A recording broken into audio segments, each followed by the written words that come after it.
NCERT को line by line, NCERT को line by line कम से कम पेपर से पहले 4-5 बार हम लोग पढ़ते चले जा रहे हैं, पढ़ते चले जा रहे हैं, पढ़ते चले जा रहे हैं, मगर क्या दिमाग में वो स्टोर भी है? क्यों? क्योंकि परफॉर्मेंस जो होता है वो स्टोर से आता है ना। मानो इस चीज को आप एक एग्जांपल देता हूं, जरा समझिएगा। हम लोग क्लास 1 से लेके क्लास 10 तक हिस्ट्री पढ़ी, ज्योग्राफी पढ़ी है, बहुत सारी चीजें पढ़ी, मगर कितनी हिस्ट्री याद है हमें, कितनी ज्योग्राफी याद है हमें? हमें कौन सी चीज याद है? हमें वो सारी चीजें याद है जिनको हम बार बार प्रैक्टिस में लाते रहते हैं। इसी तरह यदि हम लगातार आपको पढ़ा रहे हैं तो ये आप पढ़ रहे हो, मगर यदि आपने उसको स्टोर ना किया तो इधर से जाएगा, इधर से निकल आएगा। कुछ दिनों बाद क्या होगा, आप उसमें बिल्कुल वही हाल होगा जो आज से 3 महीने पहले या 2 महीने पहले था। तो इस बात को जरा ध्यान रखिए कि वही हाल ना हो जो 2 महीने या 3 महीने पहले था। उसके लिए चीजों को रिवाइज भी करते रहे। आप लोग सोचते होंगे कि सर्वे सर को पता नहीं क्या हो जाता है, वो यार रिवीजन पर बहुत फोकस कर रहे हैं। तो क्या ये दौड़े मुझे फिजिकल में पढ़ते थे? ये दौरे मुझे ऑर्गेनिक में ही क्यों पढ़ रहे हैं? ऑर्गेनिक में ही क्यों मैं हर दूसरी क्लास में इस बात पे फोकस करने को कहता हूं कि रिवीजन करो, रिवीजन करो? क्यों कह रहा हूं? कोई तो रीजन होगा ना यार। है रीजन क्या? अपना एक्सपीरियंस, जो 14-15 साल का हमारा एक्सपीरियंस है वो आपको दे रहा हूं कि विदाउट रिवीजन कुछ नहीं होगा।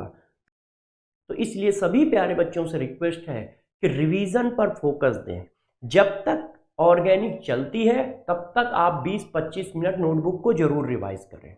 ऐसा नहीं है कि बस आप क्लास पढ़ते जा रहे हो, क्वेश्चन करते जा रहे हो, क्लास पढ़ते जा रहे हो, क्वेश्चन करते जाओ। इससे क्या होगा, पीछे की चीजें भूलते चले जाओगे, क्वेश्चन में एक्यूरेसी भी कम आएगी, गलत भी ज्यादा होंगे।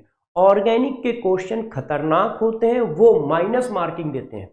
फिजिकल का क्वेश्चन माइनस मार्किंग कम देता है, आपको आएगा तो आंसर मैच कर जाएगा, आपने गलत किया है तो आंसर ही नहीं मैच करेगा। ऑर्गेनिक की खास बात क्या है, गलत करोगे तो भी आंसर मैच करेगा, सही करोगे तो भी आंसर मैच करेगा। इसलिए पकड़ में ही नहीं आता है कि हमने सही किया है गलत। क्यों? मैंने कोई कॉन्सेप्ट लगाया आंसर मैच करके, तो हम कैसे मानेंगे ये गलत है? और ये गलत है तो वो कॉन्सेप्ट लगाया क्यों मैंने? है तो यहां पर निगेटिव ज्यादा होते हैं। इसलिए ध्यान रखिएगा, रिवीजन ज्यादा होना चाहिए ऑर्गेनिक का, और इनऑर्गेनिक का रिवीजन ज्यादा होना चाहिए। आप हमेशा ध्यान रखो, हर सब्जेक्ट को और हर टॉपिक को पढ़ने के तरीके अलग अलग होते हैं। सेम तरीके से पढ़ोगे तो दिक्कत आएगी। है जैसे किसी भी चीज को पीने के, पानी जल्दी जल्दी पी जाते हो, चाय धीरे धीरे पीते हो, है ना, कॉफी भी धीरे धीरे पीते हो। उसी तरह से कोई शेक आता है, जूस आता है, वो तेजी से पी जाते हो। तो यार है तो वो लिक्विड ही, मगर उसके पीने के 10 तरीके हैं। अलग अलग लिक्विड को अलग अलग तरीके से पिया जाता है। मानते हो कि नहीं? ऐसा तो नहीं होता है एक बार ढकेल लिया। और जैसे अब देखो, थोड़ा सा एक एग्जांपल दे देता हूं, है खराब एग्जांपल आपके लिए। वाइन, वाइन घंटों पीते हैं, वो एक पैक बनाते हैं, कम से कम 1 घंटे या 1.5 घंटे या आधे घंटे चलता है, और उतना ही बड़ा पानी खट्टे से मार देते हैं, जूस खट्टे से पी लेते हैं। तो इससे सीखे क्या? इससे हम ये सीखे कि है सारे लिक्विड, मगर उन लिक्विड के पीने के तरीके अलग अलग है। क्यों अलग अलग है तो सारे लिक्विड ही नहीं है यार, एक बार में ढको लो, काम खत्म। है कि नहीं प्यारे बच्चों? अलग अलग क्यों है? अलग अलग इसीलिए है, क्यों? क्योंकि वो डिफरेंट टाइप के लिक्विड है, डिफरेंट टाइप का इफेक्ट डालते हैं। चाय को एक साथ पी लोगे, जीभ जल जाएगी, है कि नहीं? तो उसी तरह से सब्जेक्ट होता है। यदि ऑर्गेनिक केमिस्ट्री चल रही है, इनऑर्गेनिक केमिस्ट्री चल रही है, तो आपको रिवीजन ज्यादा करना पड़ेगा। ठीक है, रिवीजन करिए, चाहे प्रैक्टिस कम करिए, मगर रिवीजन ज्यादा करिए। और प्रैक्टिस आप कम भी करोगे तो ज्यादा हो जाएगी, क्योंकि यहां कैलकुलेशन तो करनी नहीं है।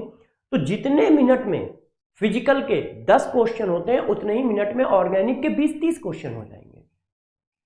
तो टाइम सेम है, ऐसा नहीं कि यहां टाइम ज्यादा देना है, टाइम नहीं ज्यादा देना है, टाइम चाहे कम कर दो, आपको बस रिवीजन करना है पर डे नोटबुक का, और क्वेश्चन लगाना है। मगर रिवीजन पर डे करें, या मान लो किसी बच्चे को पर डे टाइम नहीं मिल पाता है तो अल्टरनेट करें। मेरा बस इतना कहना है कि हर सब्जेक्ट, हर टॉपिक को पढ़ने के अलग अलग तरीके। रिवीजन का फोकस मैं इस जगह पे ज्यादा दे रहा हूं, उसका रीजन यही है। क्यों? क्योंकि जब फिजिकल चलेगी तो इतने रिवीजन की बात नहीं कहूंगा, वहां प्रैक्टिस की बात करूंगा कि भाई देखो कॉन्सेप्ट की प्रैक्टिस ज्यादा करो। ऑर्गेनिक चल रही है, रिवीजन की बात कर रहा हूं, इनऑर्गेनिक चलेगी, रिवीजन की बात करूंगा। क्वेश्चन की प्रैक्टिस तो हमेशा ही करनी होती है। ठीक है, तो मेरी बातों को समझ पा रहे हो? हाँ, एक और खास बात, कि सभी बच्चों को एक और एडवाइस दे रहा हूं, जो भी हमारे हैं प्यारे बच्चे, एनसीईआरटी को लाइन बाय लाइन, एनसीईआरटी को लाइन बाय लाइन कम से कम पेपर से पहले 4-5 बार जरूर पढ़ें केमिस्ट्री की। एनसीईआरटी को लाइन बाय लाइन पेपर से पहले 4-5 बार जरूर पढ़े केमिस्ट्री की, ये ध्यान रखिएगा। लाइन बाय लाइन पढ़िए। उसके मैं अभी देखो कोशिश कर रहा हूं, ठीक है, प्रॉमिस नहीं करता हूं क्योंकि वो प्रॉमिस पता नहीं पूरा होना हो, क्योंकि उस पर टाइम लगेगा। मैं कोशिश कर रहा हूं कि एनसीईआरटी के क्वेश्चन फ्रेम करके आपको दिए जाए, कम से कम 100, 200 या 300। मगर ये कोशिश है, प्रॉमिस नहीं है, क्योंकि मेरे पास टाइम की कमी है। टाइम निकाल के मैं ये काम करूंगा आपके लिए, ठीक है। चलिए।